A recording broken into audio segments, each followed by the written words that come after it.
Bonjour les amis, fans de l'Olympique Lyonnais, bienvenue dans cette vidéo débrief des conférences de presse de Pierre Sage et de Jordan Verretou avant notre déplacement demain à Karabag en Ligue Europa. Alors je précise que je ne pourrai pas commenter ce match en live. Je n'ai pas encore récupéré le matériel adéquat, mais normalement pour la réception de Nice, eh bien écoutez, ça devrait être bon. Évidemment, je vous tiendrai au courant. Soyez attentifs dans l'onglet communauté. C'est Jordan Verretou qui est passé en premier. On lui a demandé ce que représentait la Coupe d'Europe. Et il dit que participer à une Coupe européenne représente beaucoup pour l'OL. On veut bien figurer dans cette compétition. Je rappelle que Nemanja Matic avait dit même que les joueurs s'étaient donné comme objectif de gagner la compétition.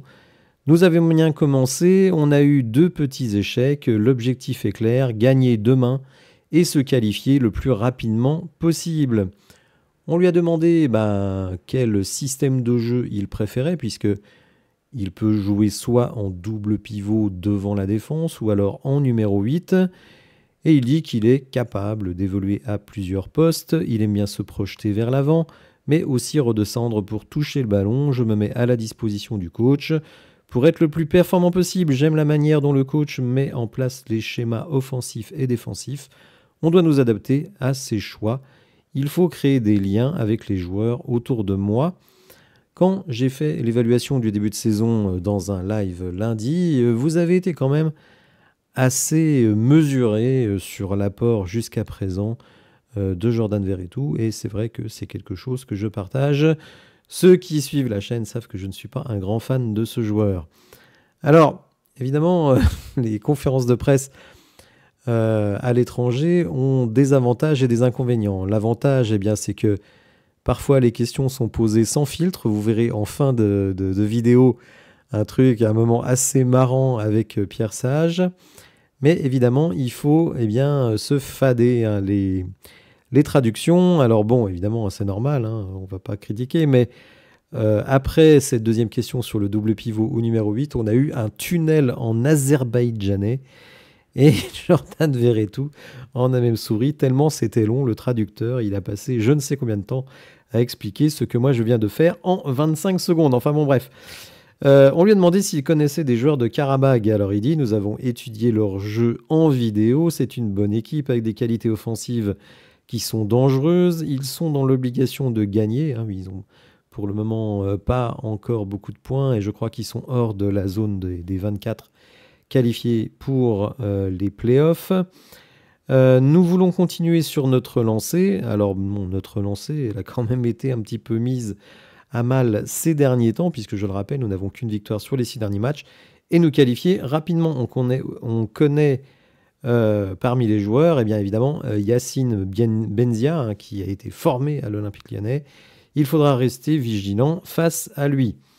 Alors, certains journalistes français ont interrogé l'ami Verretou sur le manque de régularité des matchs, notamment avec des débuts de mi-temps, parfois la première, parfois la deuxième, qui ne sont pas franchement à la hauteur. Alors il dit, c'est vrai, contre Lille, notre début de match n'a pas été bon, mais on a rectifié le tir en deuxième mi-temps. On en parle beaucoup dans le vestiaire, mais un match, c'est 2 mi-temps, et donc il faut être meilleur dans les entames de chaque mi-temps. Bon, c'est bien beau d'en parler, on en parle quand même depuis longtemps, et finalement, on ne voit pas tellement de progression. Il suffit de voir notre entame de match à Reims en deuxième mi-temps, enfin notre entame de deuxième mi-temps à Reims, qui a été franchement décevante et qui ne nous a pas permis, on va dire, de continuer sur notre lancée de la première mi-temps, qui elle par contre avait été excellente.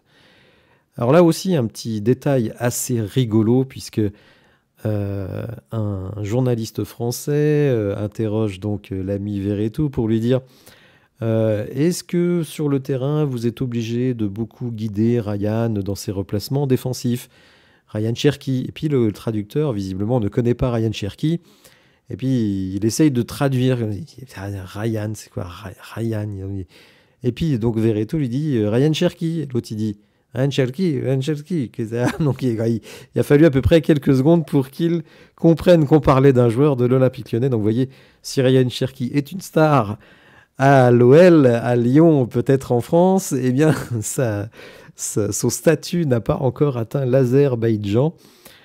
À lui de montrer demain sur le terrain qu'il mérite d'être connu. Donc Veretout a répondu sur Ryan Cherki. C'est un joueur important de notre effectif. Sur ce début de saison, il a déjà démontré de très bonnes choses. Parfois, on lui demande moins d'efforts défensifs.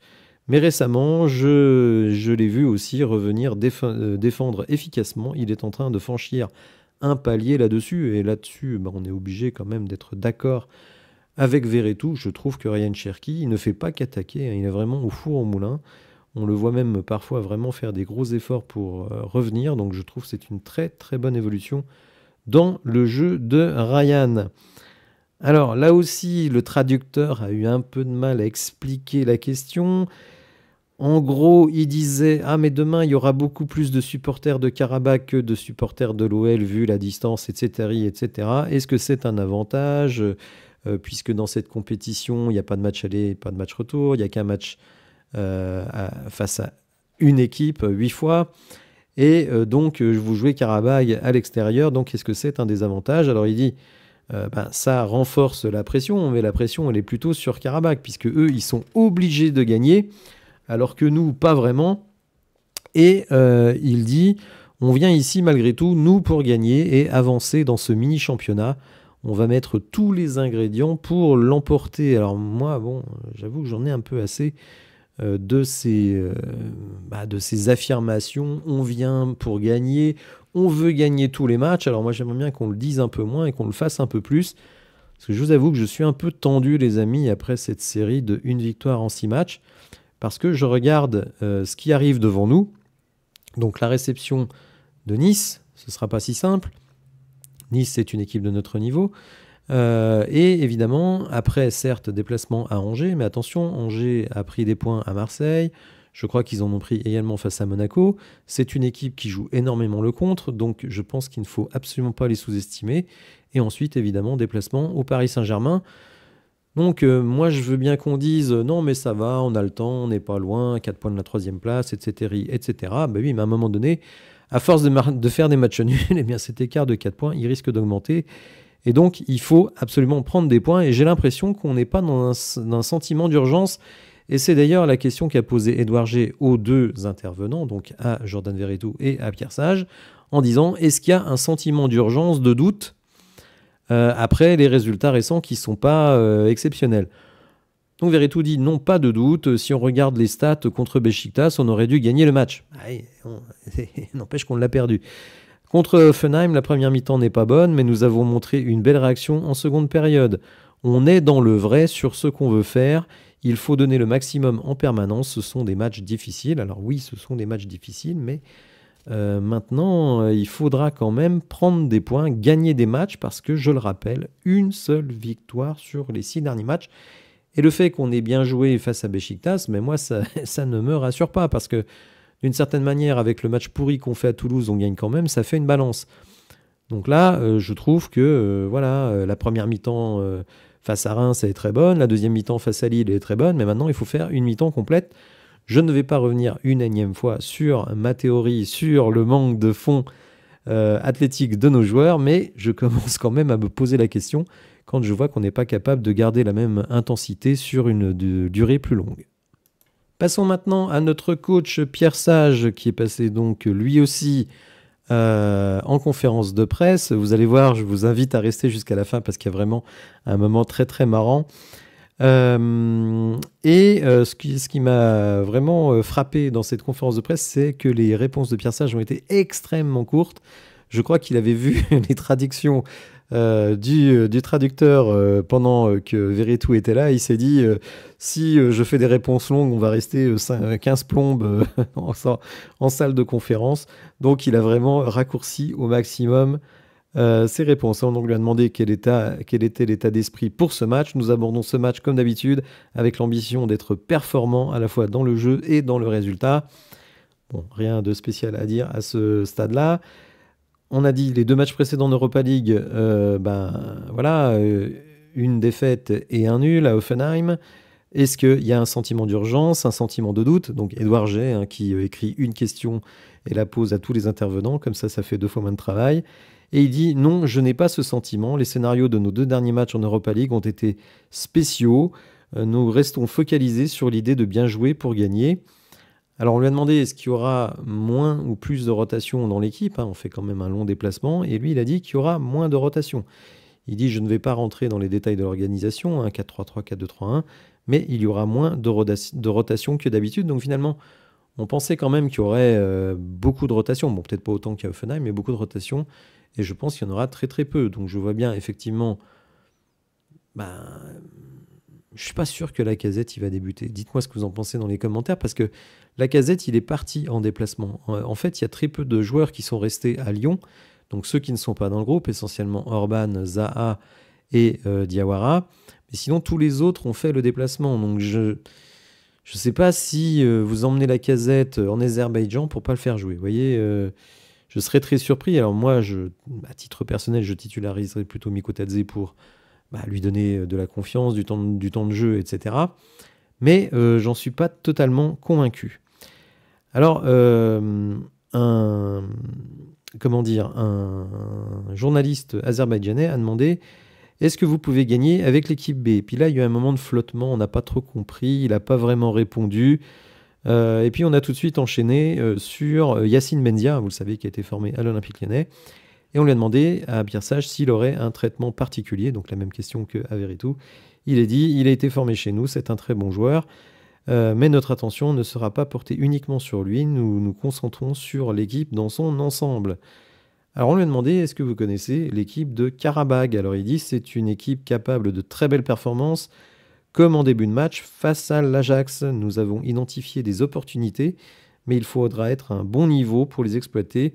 C'est donc un beau défi qui nous attend demain. En effet, il ne faut vraiment pas prendre ce match par-dessus la jambe.